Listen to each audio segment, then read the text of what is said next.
കൊച്ചി കലൂർ സ്റ്റേഡിയത്തിലെ നൃത്തപരിപാടിക്കായി നഗരസഭയുടെ ഒരു അനുമതിയും തേടിയിട്ടില്ല എന്ന് കൊച്ചി മേയർ അനിൽകുമാർ.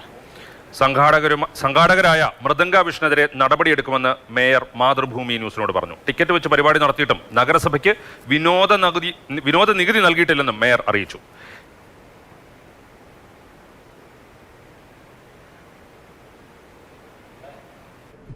മേയർ, മൃദംഗനാഥം പരിപാടിയുടെ സംഘടകർ ഏതെങ്കിലും തരത്തിലുള്ള അനുമതി കോർപ്പറേഷനോട് ചോദിച്ചിരുന്നോ, നൽകിയിരുന്നോ? ഞാൻ ഈ പരിപാടി അറിയുന്നത് തന്നെ ബഹുമാനായ G3 ചെയർമാൻ പരിപാടിയുടെ തലേ ദിവസം എന്നെ വിളിച്ചിട്ട് ഇങ്ങനൊരു ഫംഗ്ഷൻ വിളിക്കാൻ ഇവർ വരുന്നുണ്ടെന്ന് പറയുമ്പോഴാണ്. ഒരു ആളും അദ്ദേഹത്തിൻ്റെ വൈഫാണെന്ന് പറഞ്ഞ് പരിചയപ്പെടുത്തി അവരാണ് നടത്തുന്നതെന്ന് പറഞ്ഞ് വന്ന് കണ്ടു. ഞാൻ പറഞ്ഞു G3 ചെയർമാൻ എന്നെ വിളിച്ചിരുന്നു, പക്ഷെ ഞാൻ വരില്ല, കാരണം ഇതാണ് കാര്യം. ഞാൻ അവരോട് അതിന് ശേഷം ഞാൻ പറഞ്ഞു, നിങ്ങൾ ഇങ്ങനെയല്ല ഒരു പ്രോഗ്രാം കണ്ടക്ട് ചെയ്യേണ്ടത്. മേയറെ നിങ്ങൾ പരിപാടിയിൽ ഉൾപ്പെടുത്താൻ തീരുമാനിക്കണമെങ്കിൽ നിങ്ങൾ വിളിക്കേണ്ട തലേദിവസമല്ല. അപ്പോൾ അവരെന്നോട് പറഞ്ഞു കളക്ടറെ ഇപ്പോൾ തലേദിവസവും മറ്റോണ്ട് വിളിച്ചത്. ഞാൻ പറഞ്ഞു കളക്ടറായാലും എനിക്കറിയില്ല, ഇങ്ങനെയല്ല ചെയ്യേണ്ടതെന്ന് പറഞ്ഞു. ഒന്ന്. രണ്ട്, ഞാൻ പറഞ്ഞു നിങ്ങൾ ആദ്യം സമീപിക്കേണ്ടത് സത്യത്തിൽ കോർപ്പറേഷനെയാണ്. എന്നിട്ട് ഞാൻ ചിരിച്ചുകൊണ്ട് തന്നെ പറഞ്ഞത്, ഇത് സാമാന്യേന വളരെ മോശമായൊരു കാര്യമാണ് നിങ്ങൾ ചെയ്യുന്നത്, ഗിന്നസ് റെക്കോർഡ് വരാൻ പോകുന്നു എന്നാണ് G3 ചെയർമാൻ എന്നോട് പറഞ്ഞു. ഞാൻ ഇതിലൊന്നും ഇന്നുവരെ ഒരു ഏജൻസിയുടെ ഒരു പ്രവർത്തനത്തിന് തടസ്സപ്പെടുത്തിയിട്ടില്ല. അതുകൊണ്ട് ഞാൻ ഇതിൽ വേറൊന്നും നിങ്ങളോട് പറയുന്നില്ല. പക്ഷെ നിങ്ങൾ മനസ്സിലാക്കേണ്ട ഒരു കാര്യം, നിങ്ങൾ ഏറ്റവും ആദ്യം ഈ തരം കാര്യങ്ങളെ സംബന്ധിച്ച് നിങ്ങൾ പോകേണ്ടത് കോർപ്പറേഷനിലേക്കാണ്, നിങ്ങളത് ലോക്കൽ ബോഡിയിലേക്കാണ്. നിങ്ങളത് പോയില്ല. നമ്മളത് മേയറെ വിളിച്ചതിൻ്റെ ഈഗോൻ്റെ ഭാഗമായിട്ട് ഒന്നും തോന്നരുതെന്നുള്ളതുകൊണ്ടാണ് ഞാൻ അങ്ങനെ ഒരു സമീപനം എടുത്തത്. ഇപ്പം ഞങ്ങളെ ബാധിക്കുന്ന മറ്റൊരു പ്രശ്നം, ഇവർ ടാക്സ് അടയ്ക്കാതെ ടിക്കറ്റ് വെച്ച് നടത്തിയെന്ന് പറയുന്നു. ടിക്കറ്റ് വെച്ച് നടത്തുകയാണെങ്കിൽ എൻ്റർടൈൻമെൻറ്റ് ടാക്സ് തരണം, സീൽ ചെയ്തിട്ട് വിൽക്കാൻ പാടുള്ളൂ. പക്ഷേ എൻ്റർടൈൻമെൻറ്റ് ടാക്സിൻ്റെ ഒരു സാങ്കത്യം ഞങ്ങൾക്കുള്ളത്, എൻ്റർടൈൻമെൻറ്റ് ടാക്സ് ഇവർ ഞങ്ങൾ അറിയുമ്പോൾ ഞങ്ങൾക്ക് ലഭിക്കാം, ആ ടാക്സിൽ നിന്ന് രക്ഷപ്പെടാൻ പറ്റില്ല. പിന്നെ അതിൻ്റെ നോട്ടീസ് കൊടുക്കാൻ ഞാൻ പറഞ്ഞിട്ടുണ്ട്. കാരണം ഒന്ന് നമ്മൾ മനസ്സിലാക്കേണ്ട, ഈ എൻ്റർടൈൻമെൻറ്റ് ടാക്സ് പിരിക്കാൻ ആദ്യമായിട്ടൊരു ബൈലോ പാസ്സാക്കിയത് കൊച്ചി കോർപ്പറേഷൻ കൗൺസിലാണ്. വലിയ പരിപാടികൾ, ഇപ്പോൾ ഇൻക്ലൂഡിങ് ബ്ലാസ്റ്റേഴ്സ്, നാട്ടിലെ നിയമങ്ങൾ ഇവർക്ക് ബാധകമല്ലേ? ഞാനിപ്പോൾ ഇത് ചോദിച്ചാൽ നിങ്ങൾ കൊടുക്കും. ഞാൻ കഴിഞ്ഞ ഒരു ആഴ്ച മുമ്പ് പറഞ്ഞ നിങ്ങൾ പറയും മേയർ ബ്ലാസ്റ്റേഴ്സിൻ്റെ കളി തടസ്സപ്പെടുത്തിയെന്ന്. ബ്ലാസ്റ്റേഴ്സ് എൻ്റർടൈൻമെൻറ്റ് ടാക്സ് അടയ്ക്കണ്ടേ? അല്ല, തരാനുണ്ടെന്ന് പറഞ്ഞാൽ എല്ലാ കളിയും നടത്തുകയല്ലേ. ഞാൻ പറയുന്നത്, ഇത് നേരത്തെ GST ഒഴിവ് എന്നും പറഞ്ഞിട്ടാണല്ലോ നിന്നിരുന്നത്. GSTക്ക് അങ്ങനെ ഒരു ഒഴിവില്ല. ഇപ്പോൾ ഈ നികുതിയുടെ കാര്യത്തിലല്ലാതെ മറ്റെന്തെങ്കിലും കാര്യത്തിൽ ഇവർക്കെതിരെ ഏതെങ്കിലും തരത്തിൽ നടപടി കോർപ്പറേഷൻ ഉദ്ദേശിക്കുന്നുണ്ടോ? അനുമതി, ബാക്കി അനുമതികളെല്ലാം പ്രോഗ്രാം തുടങ്ങുന്നതിന് മുമ്പല്ലേ ചെയ്യേണ്ടത്. ഇപ്പം അത് ചെയ്തില്ല എന്നുള്ള പേരിൽ, അവരുടെ പേരിൽ സ്വാഭാവികമായിട്ട് മറ്റ് നടപടികളല്ലേ വരുള്ളൂ. ഞാൻ മീഡിയയോട് ഉൾപ്പെടെ നടത്തുന്ന ഒരു റിക്വസ്റ്റ് ഇതാണ്, വലിയ ആളുകൾ വന്നിട്ട് ഞാൻ നിങ്ങളിപ്പോൾ മീഡിയ ഇത് കൈകാര്യം ചെയ്യുന്നത് കണ്ടു, ഗിന്നസ് എന്ന് പറയുമ്പോൾ ഇത് തട്ടിപ്പല്ലേ എന്നൊക്കെ. ഇപ്പം നിങ്ങൾ എനിത്തിങ്, ഞാൻ പറയുന്ന നാട്ടിലെ നിയമങ്ങൾ, കേരളത്തിൽ നാട്ടിലെ നിയമങ്ങൾ, നാട്ടിലടക്കേണ്ട ടാക്സ് നിങ്ങൾ നാളെ ചെയ്യരുത്. ഞാൻ പറഞ്ഞ എൻ്റർടൈൻമെൻറ്റ് ടാക്സ് ഇപ്പോൾ ഏറ്റവും കുറച്ച് 48 നിന്ന് 10 അത് കുറച്ച് ഞങ്ങൾക്ക് കിട്ടിയാലേ ഞങ്ങൾ ഒരു ഫംഗ്ഷന് വരുള്ളൂ എന്ന് പറയുന്നത് ശരിയല്ല. കാരണം ഇതൊക്കെ ലോക്കൽ, നമ്മൾ ഇൻകം ടാക്സ്, എനിക്ക് ഇൻകം ഉണ്ടാകുമ്പോൾ ഇൻകം ടാക്സ് അടയ്ക്കാതെ എനിക്ക് എന്നെ സഹായിക്കണം എന്ന് പറയുന്നത് ശരിയാണോ? കോർപ്പറേറ്റ് ടാക്സ് അടയ്ക്കില്ലെന്ന് പറയുന്നത് അതുപോലെ തന്നെയാണ് എൻ്റർടൈൻമെൻറ്റ് ടാക്സ് ഉൾപ്പെടെയുള്ള നമ്മുടെ ടാക്സുകൾ. രണ്ട്, അതുപോലെ തന്നെ പ്രധാനമാണ്, എല്ലാ അനുമതികളും വാങ്ങിയതിന് ശേഷം മാത്രമേ ഇത്തരം പ്രവർത്തനങ്ങളുമായി മുമ്പോട്ട് പോകാവൂ എന്നത് നമ്മളെല്ലാവരെയും ഇരുത്തി ചിന്തിപ്പിക്കുന്ന ഒരു വളരെ നിർഭാഗ്യകരമായ, നമുക്കിപ്പോഴും ഓർക്കുമ്പോൾ അത് എൻ്റെ വേദന മാറുന്നില്ല. ഒരു പരിപാടിയിൽ ഇവർ കോർപ്പറേഷനെ സമീപിക്കേണ്ടിയിരുന്നോ? കോർപ്പറേഷൻ എന്തെങ്കിലും അനുമതികൾ നൽകേണ്ടിയിരുന്നോ? ഞാൻ പറഞ്ഞു, ഇതിനെല്ലാം കൂടി ചേർന്നൊരു ലൈസൻസ് ഉണ്ട്. പബ്ലിക് ഇവൻറ്റ്സ് നടത്തുമ്പോൾ ഒരു ലൈസൻസ് ഉണ്ട്. ആ ലൈസൻസ് നിങ്ങൾ ലോക്കൽ ബോഡിയിൽ നിന്ന് എടുക്കുമ്പോൾ ഇതെല്ലാം ലോക്കൽ ബോഡി പരിശോധിക്കും. നിർഭാഗ്യകരമായ സംഭവം എന്ന് മേയർ പറയുന്നു. പക്ഷേ മേയറുടെ നിസ്സഹായ അവസ്ഥ കൂടിയാണ് പറയുന്നത്. അവരവിടെ വന്ന് പരിപാടി നടത്തി പോകുന്നു. ഇതിന് എൻ്റർടൈൻമെൻറ്റ് ടാക്സ് എന്ന് പറയുന്നത് കോർപ്പറേഷൻ അടച്ചിട്ടേ ഇല്ല. മാധു, ഇന്നലെ ഒരു ഊഹക്കണക്കല്ല, നമ്മൾ കേട്ട കണക്ക് വെച്ചാണെങ്കിലും 12,000 പേർ അവിടെ വന്ന് പരിപാടിയിൽ പങ്കെടുത്തു എന്ന് പറയുന്നു.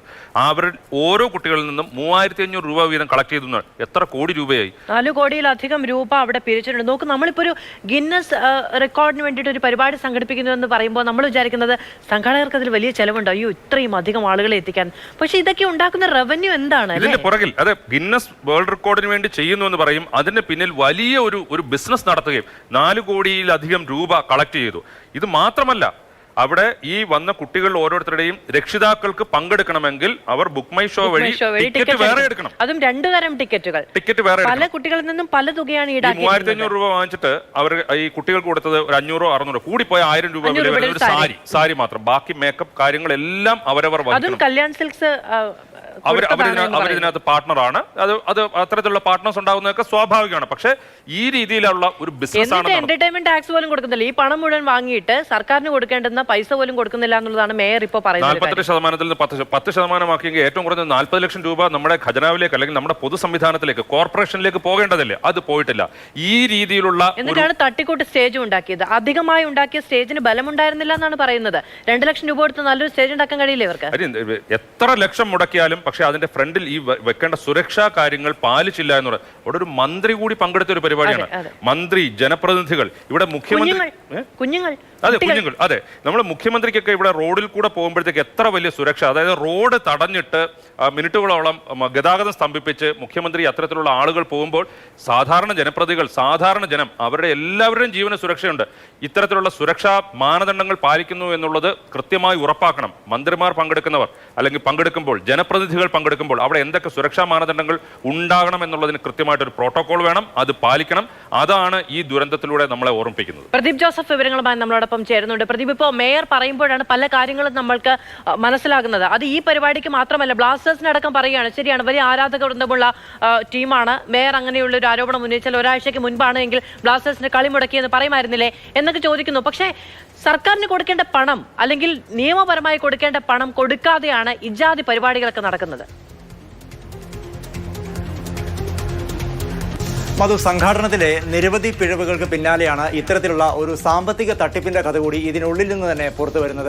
150 രൂപയ്ക്കും 300 രൂപയ്ക്കും ഒക്കെ അങ്ങനെ 2 തരത്തിലുള്ള ടിക്കറ്റുകളാണ് പ്രധാനമായും ഈ സംഘാടകർ ഏർപ്പെടുത്തിയിരുന്നത്. നമുക്കറിയാം, ഒരു തദ്ദേശ സ്ഥാപനത്തിൽ നമ്മൾ ഇത്തരത്തിലൊരു പരിപാടി സംഘടിപ്പിക്കുകയാണെങ്കിൽ ടിക്കറ്റ് വെച്ചാണ് പരിപാടി സംഘടിപ്പിക്കുന്നതെങ്കിൽ ആദ്യം തന്നെ ടിക്കറ്റുകൾ അതാത് തദ്ദേശ സ്ഥാപനങ്ങളിൽ സീൽ ചെയ്യിപ്പിക്കുകയാണ് വേണ്ടത്. അപ്പോൾ എത്രമാത്രം ടിക്കറ്റുകൾ സീൽ ചെയ്യിപ്പിച്ചിട്ടുണ്ട് എങ്കിൽ അതിനനുസരിച്ച് തദ്ദേശ സ്ഥാപനത്തിന് നികുതി വാങ്ങാൻ സാധിക്കും. ഇവിടെ അത്തരത്തിലുള്ള യാതൊരു നടപടിയും ഉണ്ടായിട്ടില്ല. 12,000 പേർ പങ്കെടുത്തു എന്ന് പറയുന്നു. അതിൽ എത്ര പേർക്ക് ടിക്കറ്റ് വിറ്റു അതുകൂടാതെ എന്നുള്ള കാര്യം ഒന്നും കോർപ്പറേഷൻ അറിയില്ല. എന്തായിരുന്നാലും അടിയന്തരമായി ഇക്കാര്യത്തിൽ നികുതി ഈടാക്കണം അല്ലെങ്കിൽ നികുതി നൽകണം എന്നാവശ്യപ്പെട്ട് സംഘാടകർക്ക് നോട്ടീസ് നൽകാൻ കൊച്ചി നഗരസഭ തീരുമാനിച്ചിട്ടുണ്ട്. കാരണം ഇത്തരത്തിൽ എന്റർടൈൻമെന്റ് ടാക്സ് ഏർപ്പെടുത്തുന്നത് അല്ലെങ്കിൽ അത് ഈടാക്കുന്ന കാര്യത്തിൽ കർശന നിലപാടാണ് പലപ്പോഴും നഗരസഭയ്ക്കുള്ളത്. മുൻപ് മേയർ തന്നെ പറയുന്നത് കേട്ടു, പലപ്പോഴും കേരള ബ്ലാസ്റ്റേഴ്സ് ഒക്കെ ഇത്തരത്തിൽ നികുതി ആവശ്യപ്പെടുമ്പോൾ അങ്ങനെ നികുതി നൽകണമെങ്കിൽ ഞങ്ങൾ കേരളം വിടുകയാണ് എന്ന് പറഞ്ഞ് ചില പ്രചാരണങ്ങൾ നടത്തും. അങ്ങനെ പലപ്പോഴും രക്ഷപ്പെട്ടു പോവുകയാണ് എന്നാണ് മേയർ സൂചിപ്പിക്കുന്നത്. ഇവിടെ എന്തായിരുന്നാലും ഇവരിൽ നിന്ന് നികുതി ഈടാക്കുമെന്ന് 100% ഉറപ്പിച്ച് പറയുകയാണ് മേയർ. അദ്ദേഹം പറയുന്ന മറ്റൊരു കാര്യം, ഇത്തരത്തിലൊരു പരിപാടി നടക്കുന്ന കാര്യം ഔദ്യോഗികമായി കോർപ്പറേഷനെ അറിയിച്ചിരുന്നില്ല. ഈ പരിപാടി നടക്കുന്നതിന് തൊട്ട് തലേ ദിവസമാണ് മേയറെ അദ്ദേഹത്തിന്റെ വീട്ടിൽ ചെന്ന് സംഘാടകർ എന്ന് പറഞ്ഞെത്തിയ 2 പേർ ക്ഷണിക്കുന്നത്. അപ്പോൾ തന്നെ താൻ ഈ പരിപാടിയിൽ പങ്കെടുക്കില്ല എന്ന് മേയർ അവരോട് വ്യക്തമാക്കി.